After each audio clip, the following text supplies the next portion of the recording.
Tu retiens quoi de l'expérience que vous jouez?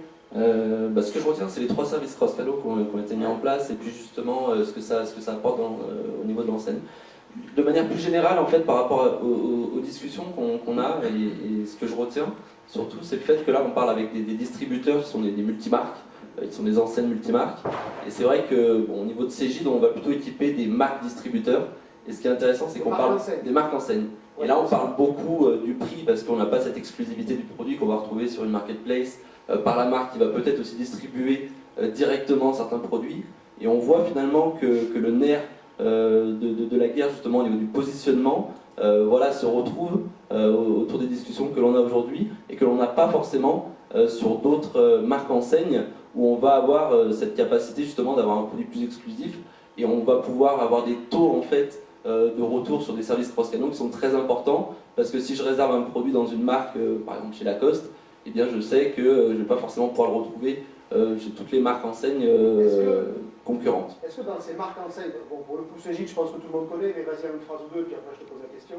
Bon, juste en une phrase, on est une société lyonnaise qui édite et qui commercialise des solutions pour le retail. Dans le commerce spécialisé, c'est très important, très dans le luxe, la cosmétique, les marques, etc. Et on est présent dans 60 pays avec plus de 1000 enseignes et plus de 32 000 points de vente. Voilà, en quelques chiffres. Historiquement, pour faire très court, vous vendiez des solutions logicielles à des enseignes du genre, n'importe quoi, Morgan par exemple. Voilà, votre business c'était plus il y a de points de vente, mieux c'est, parce que ça fait plus de licences. Aujourd'hui, ces marques enseignes-là font des sites web marchands. Ça bouleverse aussi ce que vous avez à leur vendre. Parce que vous leur vendez une solution du choix. Alors, oui. Parce que c'est très naïf quand ça me paraît un petit peu réducteur. Très clairement, ça me paraît un petit peu réducteur. On voit surtout que c'est le format pour moi du point de vente qui se transforme en fait au-delà du magasin qui va fermer ou qui va ouvrir. On voit des nouveaux concepts, des shop-in-shop, on va avoir des corners, dans la rue aussi des nouveaux formats plutôt marketing, relationnel et moins transactionnel peut-être parfois. Mais en tout cas, les points de vente évoluent et ça reste toujours des lieux d'enchantement où on retrouve des expériences et on va utiliser le produit. Et par rapport aux exemples qu'on a pu avoir aussi juste avant à New York, sans aller aussi loin, on a plein d'exemples formidables qui sont dans la région. Je pensais tout à l'heure au vending machine de Cosmetic, qui est un de nos clients à la Part-Dieu, qui marche très bien. On a un concept Snow Leader qui est un pure... Alors, c'est pas des clients Cegid tous, hein, mais qui sont intéressants. Snow Leader qui est un pure player de la vente de outdoor, haute montagne, qui propose aussi un magasin physique avec aucune référence et des mises à jour de prix en temps réel avec des étiquettes de la société, sans vouloir la citer, qui s'appelle Pricer derrière. On a plein de petits concepts comme ça qui sont très intéressants. Mais ce qui est très important, pour en venir à la question, c'est que justement toutes ces enseignes-là sont drivées par un digital de plus en plus important. Alors soit à travers le site e-commerce, soit à travers les applications mobiles ou tous les outils où on va pouvoir communiquer ou interagir avec le client.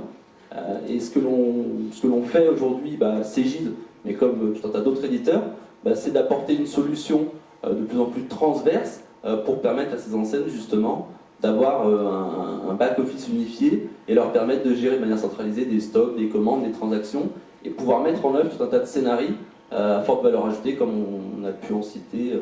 Est-ce qu'il existe encore beaucoup d'enseignes dans le monde spécialisé que tu regardes le plus, évidemment, où les solutions ne sont pas 100% transversales? C'est-à-dire, est-ce qu'il y a encore beaucoup de risques où un client commence sur le site de l'enseigne une requête, une recherche, en s'identifiant par exemple, et qu'une fois arrivé en magasin, il y a une opacité terrible entre les deux. C'est encore la majorité des cas. Après, on voit qu'il y a des ponts qui ont été créés, des patchs qui sont mis de plus en plus. Alors, on n'est pas les seuls à proposer ce type de patch, on voit qu'il y a plein d'éditeurs.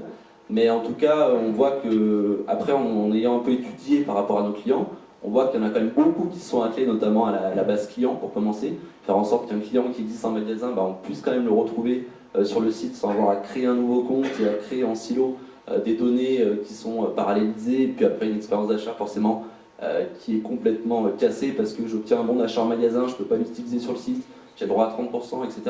Tout ce qu'on vient d'évoquer par rapport aux problématiques de prix, de promotion. Juste pour décomplexer ceux qui le sauraient sur le sujet, Carrefour a mis la base client unifiée comme chantier 2016-2017, alors que ça fait déjà 10 ans qu'ils ont fait la convergence d'enseignes. Donc, pour vous dire que même des mastodontes de la distribution ont découvert un peu tardivement que tout partait en fait d'une base client unifiée. C'est ce que tu dis. Et tout à fait. Et surtout pour des marques justement qui vont vraiment vers cette collecte d'informations clients. On a vu la connaissance client qui est quand même un peu le nerf de la guerre. On va essayer de collecter un maximum de données clients sur les différents canaux et de le reconnaître et de lui proposer le service unifié qu'il peut espérer justement sur les différents points de contact, ça c'est important. Et deuxième chose, avec l'avènement des objets connectés aussi, on a des gens qui proposent des objets, des raquettes connectées ou des skis connectés, etc.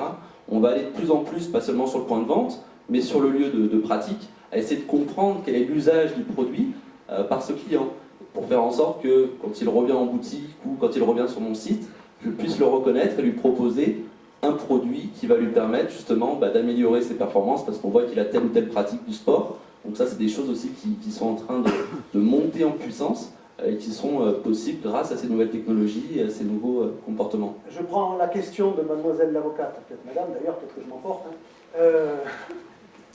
Est-ce que dans les demandes de vos clients apparaît aujourd'hui l'idée de pouvoir faire varier les prix en fonction du client qui se connecte, qui se logue sur l'application ou sur le site? Est-ce qu'on vous le demande, ça? Pas au niveau du client, mais au niveau du trafic. Au niveau de la demande, c'est un peu comme le lead, justement. Plus je vais avoir de la demande, plus je vais peut-être pouvoir augmenter les prix. Et on a quelques clients qui sont sur des domaines plutôt de cosmétiques, de luxe, etc., qui se disent que ça peut être intéressant si j'ai un trafic important à un moment donné, avec des clients qui ne reviendront peut-être pas, des touristes par exemple ou autres, de se dire peut-être que je peux jouer un petit peu. Parce qu'on a certains tour opérateurs qui sont en relation des fois avec des enseignes et puis qui vont mettre en place quelques schémas de distribution assez particuliers. Mais en tout cas, l'idée c'est de se dire à un moment donné, en fonction d'une demande, peut-être que je peux pratiquer une politique tarifaire qui va être différente. Donc c'est la moitié du chemin tel que vous l'avez dit tout à l'heure. C'est-à-dire c'est pas complètement ciblé one-to-one. On n'est pas en personnalisation encore. On n'a jamais demandé. Pas explicitement. Pas explicitement. Bon, donc ça y est, c'est parti.